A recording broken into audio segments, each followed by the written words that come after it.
श्रीरामचंद्र परब्रह्मणे नमः। श्रीगुरुभ्यो नमः। श्रीमात्रे नमः। श्रीगणेशाय नमः।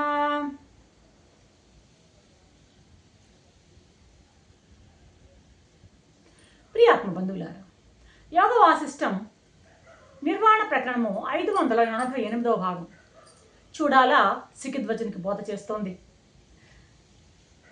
విషయాన్ని శుద్ధి చేయాలి అంటూ ఆపింది నిన్న.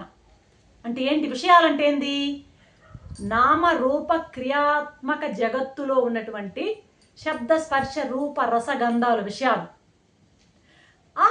అంటే ఈ నామరూప క్రియాత్మక ప్రపంచంలో ఉన్నటువంటి దృశ్యత్వాన్ని, దృశ్యము అంటాము, దాన్ని గేయం అంటాము, దృశ్యం అంటాము, జగత్ అంటాము, ఏదైనా అన్ని దాంట్లో ఉన్నటువంటి దృశ్యత్వాన్ని తీసేయాలి. దృశ్యత్వాన్ని తీసేసి దృక్తత్వాన్ని ఆరోపించాలి. దృక్ అంటే ఏంటి? జ్ఞానం. ఈ జ్ఞానమే ఆ పదార్థం మీద పడి మనం దాని యొక్క అనుభవం మనకు తెస్తోంది.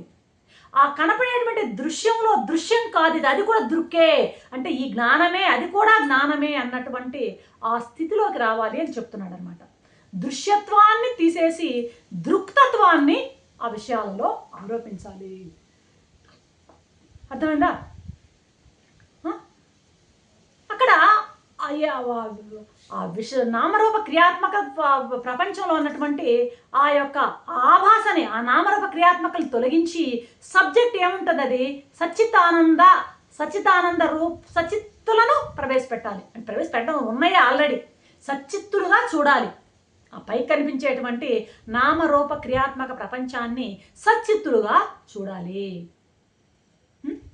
నాది అనే భావాన్ని తొలగించాలి. ఇది నా మమ కాదు, ఇది నేనే. అది కూడా ఎలాగంటే నా జ్ఞానమే ఆ విధంగా మా వేషం వేసుకొని కనిపిస్తుంది. అది నేనే, నాదే అనే భావాన్ని తొలగించి నేను అనే భావంతో చూడాలి. చెప్పినంత సులభం కాదు, చాలా కష్టం, చేత కాదు. అనేక వేల జన్మలు పడుతుంది ఈ దృష్టి రావాలంటే. కాబట్టి ఎలా? ఈయన కూడా డౌట్ వస్తుంది. బాగానే ఉందమ్మా నువ్వు చెప్పేది, మరి ఈ నాది అనేదంతా కూడాను నేను అనేటువంటి దృష్టి,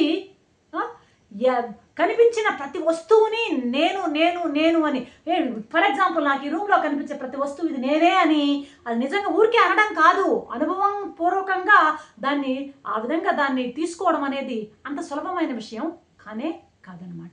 ఎలా చూడడం? ఈ ప్రశ్న ఇతరే అడుగుతున్నాడు సికిధ్వజుడు. ఎట్టమ్మా చూడాలా? కనిపించే ప్రతిదాన్ని నేనుగా ఎలా చూడాలి? నాదిగా కనిపించేది నేనుగా ఎలా చూడాలి అంటే చెప్తుంది. ఏదో నాకు ఉపాయం ఏదన్నా చెప్పు, అలాంటి ఉపాయం ఏదన్నా ఉంటే. దానికి ఏం చెప్తుంది? అహంకారం అన్నింటికీ మూలమయ్యా, వాసనల వల్ల అది వాసనల వల్ల ఆ యొక్క అహంకారం అన్నది ఏర్పడిందని మనం ముందే తెలుసుకున్నాం. నేను నేను అనే జీవితకాలం, ఇప్పుడు ఫర్ ఎగ్జాంపుల్ ఈ దేహమే నేను, ఈ దేహమే నేను, ఈ దేహమే నేను అంటే అహంకారం అంటాం కదా. అలా భావన చేసి చేసి చేసి చేసి చనిపోయామనుకో, చనిపోయినప్పుడు ఈ దేహమే నేను నేను నేను నేను, ఈ దేహమే అహంభావం, అహంకారం. అహంభావం అంటే నేను, ఈ దేహమే నేను అనే భావాన్ని అహంకారం అంటాం. ఈ అహంకార భావంతో భావించి భావించి భావించి చచ్చామనుకో, చస్తే ఏమవుతుంది? ఆ జీవభావం వదలకు మళ్ళీ దేహంతో పుడతాం, దేహం మనకు ప్రత్యక్షం అవుతుంది. ఇట్లా ఇది జన్మ. అర్థమవుతుందా? ఈ మూల అహంభావమే అన్ని వాసనలకు మూలమని ఇంతకుముందు స్టోరీలో చెప్పుకున్నాం. అహంకారమే అన్నిటికంటే నేను దేహము, నేను దేహము, నేను దేహం, ఇది ఈ శరీరమే నేను, దీనికి నొప్పి వస్తే నాకు నొప్పి వచ్చింది, దీనికి రోగం వస్తే నాకు నొప్పి వచ్చింది, దీనికి ఆకలి అయితే నాకు ఆకలి అయింది అని భావించి భావించి భావించి ఈ దేహమే నేను నేను నేను అనుకోవడం వల్ల మళ్ళీ నీకు జన్మలో మళ్ళీ దేహదారిగా నువ్వు జన్మిస్తున్నావు.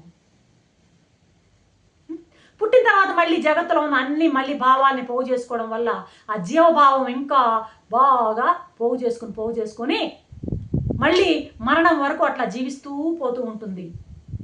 మళ్ళీ మరణం తర్వాత మళ్ళీ అదే దేవభావం మళ్ళీ వస్తుంది. అర్థమైందా?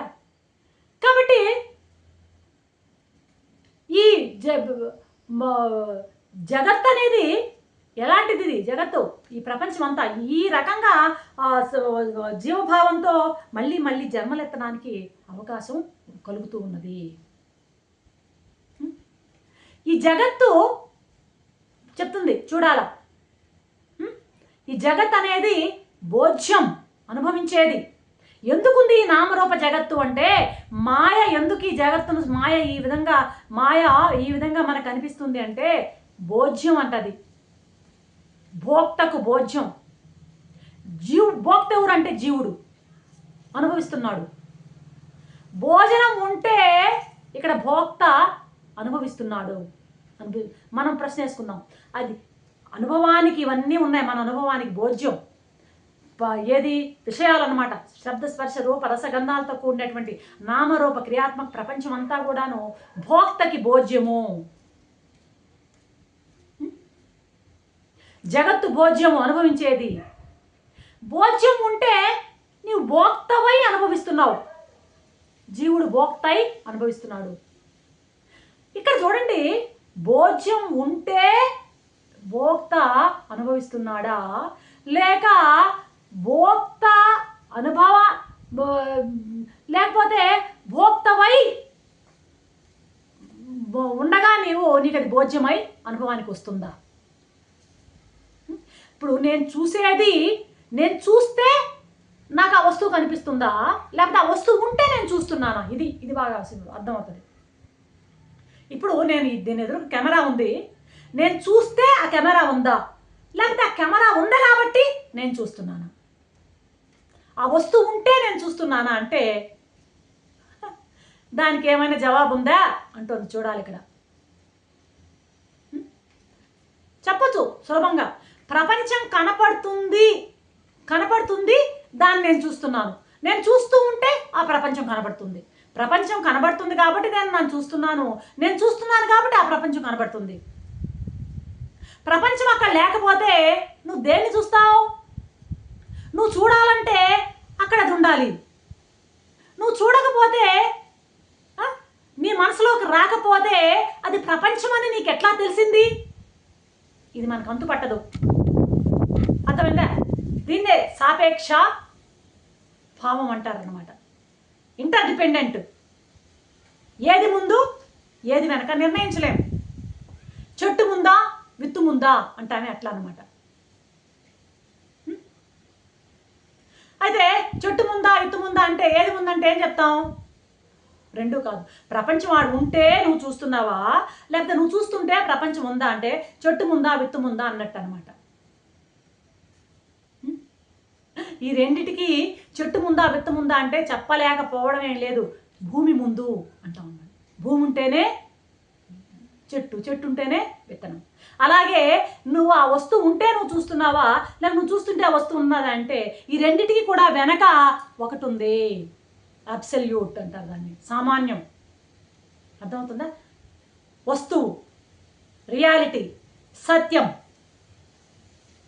కాబట్టి ఈ రెండిటికి ఉన్నది వెనక ఉన్నది మరొకటి రాజా, అది సామాన్యం, అది సచ్చిదానంద స్వరూపం.